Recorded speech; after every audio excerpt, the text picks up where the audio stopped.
Hey guys, welcome to my channel. I'm Coach Neil. Today we're going to talk about how to reset your diet after the holidays. But before we get too far into it, if you like today's video content, please give it a thumbs up, click the like button down below, and consider subscribing as I'll look to bring more video content your way that aligns with nutrition and wellness concepts to upgrade your existence. So let's get right into our video today, guys.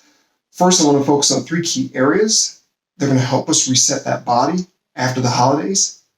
Then also I'm going to talk to you about why those 3 key areas are important. And then the foods that matter. What can I incorporate in my diet? What's so important about these foods that matters? So let's get right into what are those 3 key areas. First, we want to talk about blood sugar, how to regulate that by eating specific foods that will matter. Yes.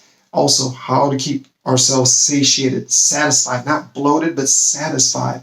Third, protein intake. Why is that important? Because it's going to increase our metabolism. That's why. So we're going to talk about that as well, what sources are important. But let's talk about blood sugar right now. So why is blood sugar a consideration when it comes to resetting your diet after the holidays? Well, we know what's happening right now. We're eating a lot of foods that are high calorie, high sugar foods, right? Baked goods, treats, cakes, pies, cookies, brownies, etc., etc., etc. That's happening right now. Yes, it is. It's the holidays. It always happens around the holidays. Yes, it does. So why is it important, though, that I need to monitor what I'm eating when it comes to foods that are high in sugar and those foods that ultimately can affect my blood sugar? Well, here's why it's important. Let me just give you an example. When we talk about sugary beverages like sweet tea, sodas, other sugary drinks. Yes, you go to Starbucks, you get that 9,000 calorie drink. Whew, wow.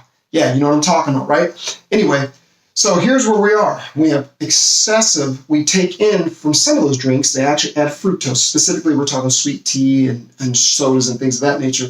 They add fructose to that.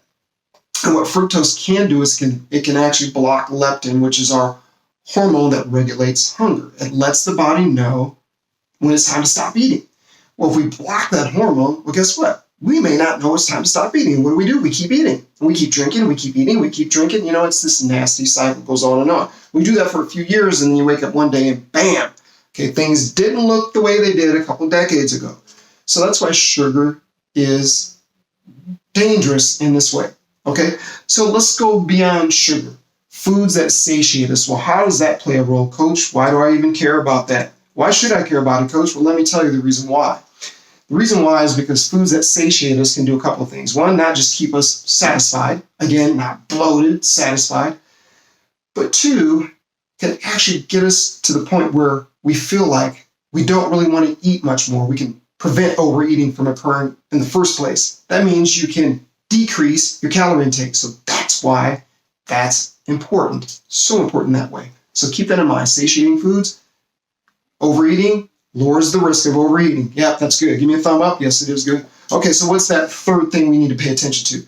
Well, we know it is protein. Why protein, Coach? Because protein is the macronutrient that causes your body to have to increase its metabolism in order to break down the protein and make it into amino acids for the body to be able to put to use.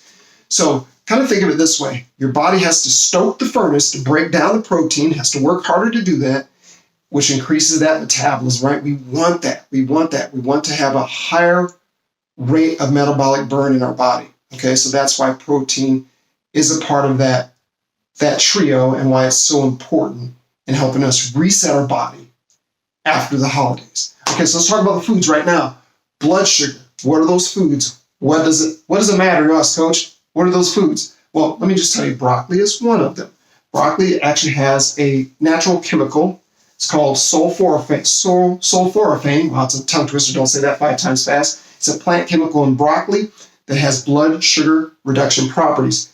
Second, pumpkin seeds. Pumpkin seeds, besides the fiber and the healthy fats in the pumpkin seed, it has a polysaccharide, a natural occurring sugar that actually helps regulate or has blood sugar regulating properties. So that's why pumpkin seeds are also important.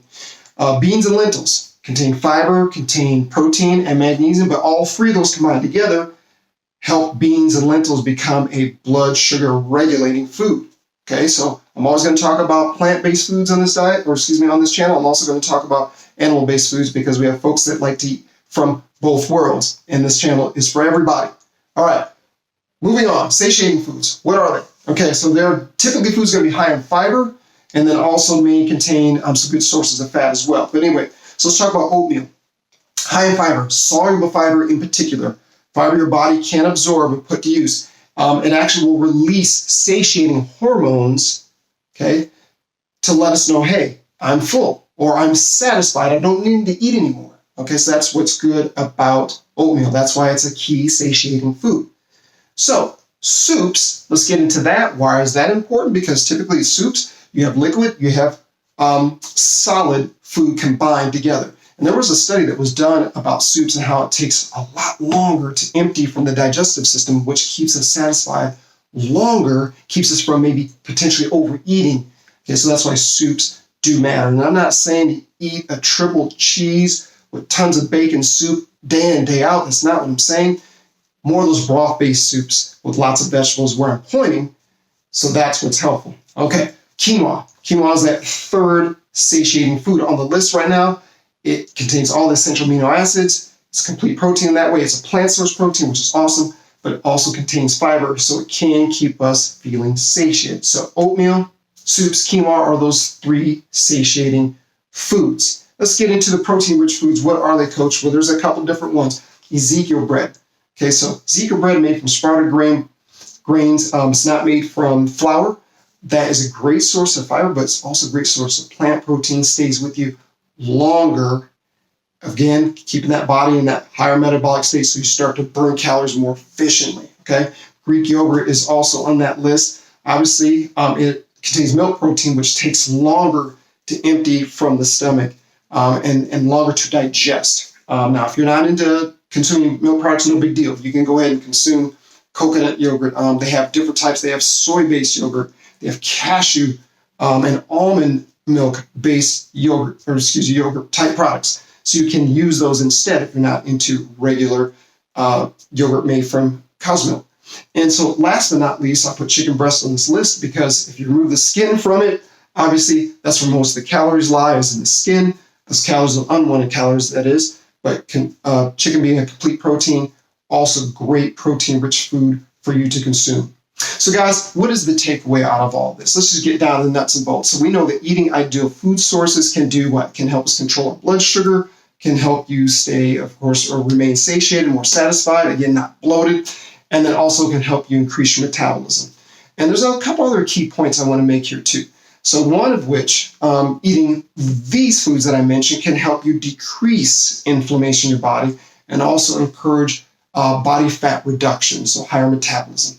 So guys, if you liked today's video, again, please give it a thumbs up, click that like button down below. And I just want you to know, when you go out into the world and now you're armed with information, you'll know how to bounce back and how to reset the body after the holidays, guys. Till next time, I just want to say thank you for joining me again.